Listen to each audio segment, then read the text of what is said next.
few updates. All of these updates will kind of manifest themselves in what's happening with our capital campaign and with some physical construction projects around this campus.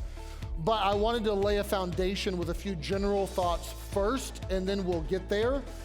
So a couple updates for you guys. Generally speaking, we as a church family have what I would call full COVID recovery.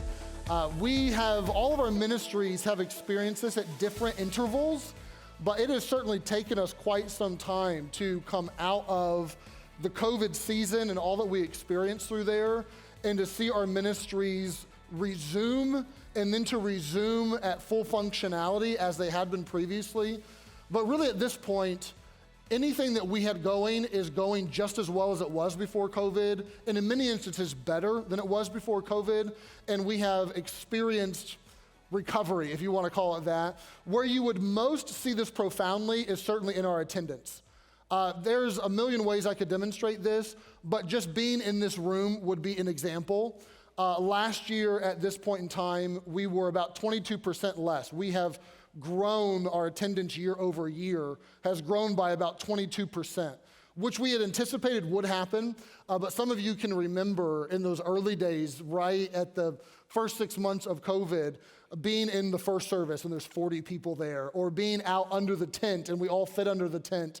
And even this time last year, there was plenty of space in this room, but it doesn't take but just a minute to look around the room and figure out, man, this room is 85 or 90% full oftentimes on a Sunday at this point in time, and that first service has grown significantly as well, which is good. That's what you want when you're talking about church and ministry and reaching people. But the attendance has happened, and then on top of the attendance has been our academy. We set another record year this year. We matriculated 304 students. Now, I could give you point 4 and 5 and 6, but I'll cut it there. And the point that I'm trying to communicate generally is that we are experiencing a lot of momentum as a church, and we want to capitalize on that momentum. If you switch gears to the financial side of things, there is a ton of blessing to report. So financially, we had our best financial year in the history of our church by a mile. A lot of that was due to our capital campaign money being given, but even if you take that capital campaign money away, we had the best financial year of any year in the history of our church, even without that. But you add that on top of it, and it was a very, very good financial year for us. And our capital campaign, actually, we're a little bit ahead of schedule at this point in terms of what we thought would come and when. So let me poll the audience here. We launched our capital campaign in what month last year? How many of you remember, raise of hands think you can remember what month that was? Not very many of you. Okay, I'm not gonna poll the audience. March, all right? It was 11 months ago, and in the last 11 months, you all have given over $2.2 million towards that campaign. That is beyond where we thought we would be at this point, which is fantastic news. It's not massively beyond, but it is a little bit beyond. And so much so that we can now say, it's one thing to have a vision of, hey, let's build an auditorium and get a permanent home where we can worship the Lord in and out of this gym. It's one thing to say we have a vision and we're going to raise money. It's another thing to say we have a vision and we have money pledged. Pledges are good, but pledges aren't money in a bank, right? It's a whole nother thing to say 11 months later, we have a vision, we have pledges, the pledges are ahead of schedule, and there's $2.2 million in the bank for these projects. That's an entirely different ballgame that makes the reality of what we are doing very concrete, right? And it starts to eliminate the question marks of, I don't know, is the money gonna come in, or what will happen, and inflation, and all those sorts of things. And it's good news for us in light of what we have set out to do over the last year or so. On top of all that, we have paid off an additional $300,000 in our mortgage. If you remember this time last year, we were at 1.65, and we've taken 19% of that out of the mortgage, and that's now down to 1.35. So across the board financially, we're continuing to check massive boxes and to move in the right direction. Now, I do have to just stop and say a giant thank you, because I know that all of the money to pay off the mortgage and all of the money for the capital campaign and all of the money in general giving comes from you. It's not like there's some external pot of money that we have access to. It comes from you. So I realize that that's your sacrifice and your generosity and your faith that's on display when we talk about these numbers. And I just want to say thank you. I don't say this to say, well, take your foot off the gas pedal because we don't need anything. I just say that to say we're at a really good spot, and a giant thank you for your faithfulness over the last year or so here. As we switch gears to something more specific on our construction projects, let's talk about those. Think of our construction projects in two buckets. Okay? Bucket one is a small bucket, but it's there, and there's some remodel projects. Bucket two is the large bucket. That's the new construction. The next date that we're really trying to work towards aggressively is August of this year. We are wanting to have all of our design for the new building done and our permits submitted by August of this year. And I want you to start praying for that now. Pray for us to be able to move at a good pace and get there. That's probably an aggressive pace, and all of the pastors that I've talked to continually tell me two things. It costs more than you want, and it takes longer than you want, okay? So there's a chance that we'll get to August, and we may not have it done by then, but we want to aim at something. And begin praying now even for the permits. We have some local permits that we have to submit. We also have one federal EPA permit that we have to submit, and that's anybody's ballgame. When you're submitting federal permits, you're really at their mercy in terms of their timetable, and we would love for that to not take an inordinate amount of time. But really, it's kind of outside of our control, and we want God to help us with that. So start praying for those now if you don't mind. But we have worked very, very diligently over the fall and the early winter behind the scenes on the new construction. We switched our architectural firm back in the fall and felt like we had a firm that was just a lot better partner for us, and have been working with them. And we asked them, we said, here's what we have on paper, but give us your wisdom and give us your input and give us your insight. We welcome that. Like, these plans aren't in concrete yet. Help us. At the same time, I started touring churches. If I was traveling for work or even on vacation with my family or something, if I was anywhere, I would find a church that had built an auditorium about 750 or 800 seats, and I would call them up and say, hey, can I come meet with you and just tour your campus and get an hour or two of your time? And almost without fail, they were very gracious. And I've been in churches in Atlanta and in North Carolina and in Orlando and all over the place, looking and trying to learn and trying to, what did you do? Why did you do it that way? Why did you lay it out that way? And then I took some local churches, because there were 4 or 5 local churches within a 30-mile radius of us that have done massive construction projects over the last couple years. And I called them up and said, hey, can I come? Will you host me? And they were all so gracious. None of them really were Baptist churches. They were Assemblies of God or non-denominational or whatever it was. But when you're just trying to get a sense of construction and layout and those sorts of things, there's so much you can learn. And we have learned a ton. And long story short, our architect has put in probably 200 hours, and our church team has probably put in 500 hours. And we now have on paper something that is far more detailed and far more specific than anything we've had previously.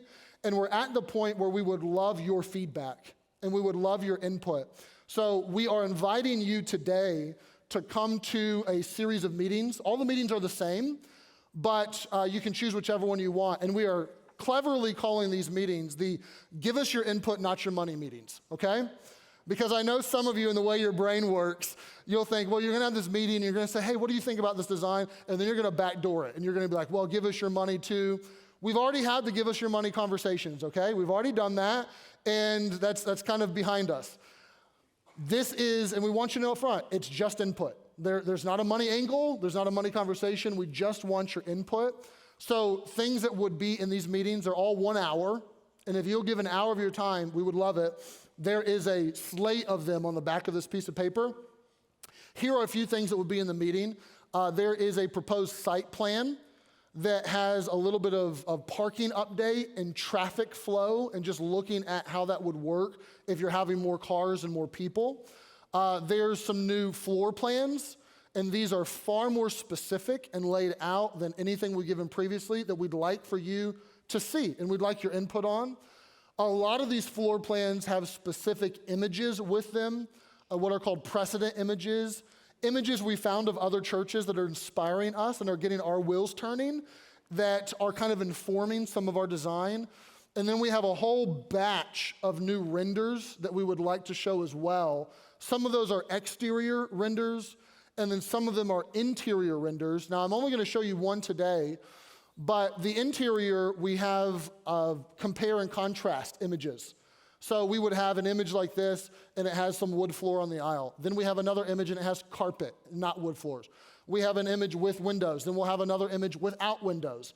We have an image with the ceiling like this. Then there's another image with a ceiling like this. And we want you to weigh in. Like, could I make all of those decisions myself? I'm sure that I could, but at the end of the day, it's not my church. Like, this is the Lord's church first and foremost, but this is our church. And when we move into that building, we want there to be a comfort and an excitement, and we want it to feel like home on day one. We want it to feel like this is what I had in my mind, and we want your input. We want your suggestions. We want you to help us make some of the high-level decisions. And so come and give us that input. We are gladly welcoming it, and we want it. This list of meetings here are broken up by kind of ministry lines, I would say. What we found as we talk to people is that when we talk to someone who has young kids or they're in the kids ministry, they think about the designs through the kids ministry filter. And when we talk to someone who's older, they think about the designs in light of how far is that parking and how far do I have to walk to the front door. And we found that kind of the wavelengths operate together. And so we've put these wavelengths in the same groupings, and some of these are general and it's just like whoever come. Some of them are specific, that there's a teen and singles meeting, and I'd love the input from our teens and our singles, because they're part of the church too. There's a 65 and older meeting, and I would love, if you're 65 or older, come to that. There's one for kids ministry, or for our first impressions, or for our music team. Now, hear me well on this, okay? Don't miss this. You can come to any of them, all right? If you fit in more than one, or you don't fit in any, or you just want to come to one, and you're like, I'm not on the music team, but I want to come to that one. That's completely fine. You are more than welcome. We have a church staff one. If you're not on the church staff, you can come. Like, you can come to any of them that you want. I really don't care which one. It's not like we have different floor plans for each meeting. They're all the same floor plans and the same renders. So any of them will work. We would just love for you to give us your input. And I've learned this because I've had a million conversations about these things with you all, and we've already found, nuggets of gold that you had in your mind, or ideas that we've incorporated into our plans, and I know there's more ideas out there, and we want them. Like, we really do want them. So sign up for one of these, and I hope that you'll come. They're all in the next 2 or 3 weeks, and if you'll give us an hour of your time, I promise we'll make good use of it, and we'd love your input. So that's the new construction. That's where we're headed. That's our next big date. And we'd love for you to help us move the design process along, and we'd love to get some of your input at this point in time. The other bucket is some remodel bucket. So there's 2 smaller, yes, but still important remodel projects that will be launching this month and will take place over the next few weeks and months. One is we are expanding our nursery footprint. So down the hall on the right-hand side are 2 nurseries. Across the hall is our office space. And we've talked about this before, but just as a reminder, we're taking that office space and it will become 3 additional classrooms so that we can now house infant to 5 years old, infant to kindergarten, all in one block. That will also serve our academy and allow our academy to continue to grow because we're really out of rooms there. So that is happening here soon. We also have a facelift of this space right here, this stage, that's happening as well. That's a render of it. There's one that's a little bit more zoomed in, and leave that on there for maybe 30 seconds or so, Fran, of this space here. A couple things on this. Number one, 90% of that's paint. There is a little bit of an expansion of this platform. It does extend out just a little bit. But we kept that as minimal as possible because we're not wanting to invest large sums of money into this space. But with a lot of paint and a little bit of work, we could update this space right here. Both of our remodel projects, and I think this is important to communicate, both of them, we had a company give us a bid for a turnkey solution. I write you a check, you manage the project, and you do it. And honestly, their bids weren't unreasonable. They weren't crazy. And we have the money in the bank to pay for the bids and to do it if we want. But the more that we talked about it as a leadership team and the more that we thought about it, the more we felt very strongly that if there's anything that we can do in our construction that we can either A, manage ourselves, or B, do ourselves, that we need to save the money. We need to pinch the pennies and stretch the dollars as far as we can. And while it would be some work and some hassle, and certainly for our staff team, it's more than a little bit of work, it's a lot of work, we really felt like it would be in our best interest with inflation the way it is, the economy the way it is, even though your giving has been so generous, we want to stretch those dollars as far as we possibly can. So there is on this side of your sheet, like this remodel project, we can do it all ourselves. Like there's nothing on this stage that we can't paint or we can't do ourselves. And it will be some work, but it won't be a crazy amount of work. Now, digging up the footer and putting the iron up for the new building, I can't do that ourselves. That's something you have to have someone do. But if we can, then we want to. So if you could help us, we would invite you to be a part of this and to help us, because not only would we love your help, we could use your help, honestly. So there's a few things that you could sign up for. One is demo days.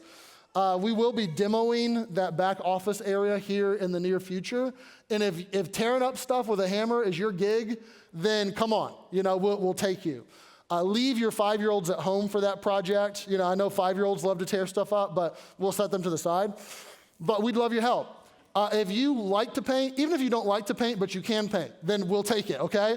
There's some painting on here. So if you would like to help us with some painting days, we're going to line out a week, and we're going to do a bunch of that here at the end of March, and we'll give you more details on that. But come help us and paint with us. If demoing and painting is not your gig, but you can take care of some drinks or meals, and you'd say, I'll stock a cooler full of Gatorade for the people that are here working, or I'll make a meal or pick up a meal. I'll go pick up the pizzas for the people that are here working and try to help and coordinate some of that. Then sign up for that. We'd love your help, and we'd love to take our money and stretch it as far as we possibly can and bank as much of it for the new construction as we possibly can. So that's pretty self-explanatory. You can write it on here. If you're doing it as a couple, maybe just write, Bob next to demo days and then Susie next to drinks, or we'll figure that out. Just make it clear for us. But take these, if you don't mind, and if you're willing to help, turn them into the welcome desk today, okay? Let me give you 2 other thoughts, and I'll be done very quickly. First is the headline. I just talked to you for, I don't know how long it was, 12 minutes or something. The headline is, we have a lot of momentum we want to capitalize on. Financially, things are going really well. Here are some dates that we're aiming at for some of these projects, but we would love your help. We would love for you to be a part of this, and we would love to take a team approach into this. That's the headline, okay? Where we could use help as well, though, is prayer. So I never want to minimize prayer, and I would love for you right now, I know you already have been, but I would love for you to continue to pray for wisdom, continue to pray for provision, continue to pray for protection, like spiritual protection for our ministry, and for God's power. Because at the end of the day, buildings are buildings, and they're all going to fall down one day. But there's people on the other side of those buildings. There's lives on the other side of these projects. There's ministry capacity that is realized when you start to do these things, and we want God's power to reach people and to help people. That's what it's all about when it's all said and done. So if you would make a habit just to pray and to have that as a daily reminder or a weekly reminder, we cover your prayers as we move through this process. So questions are always welcome. If I didn't cover something and it's unclear, please let me know. But that's an update of where we are at right now. It's a really good spot, and we're looking forward to making a lot of progress over the next 6 months or so here, and we would love your help for it.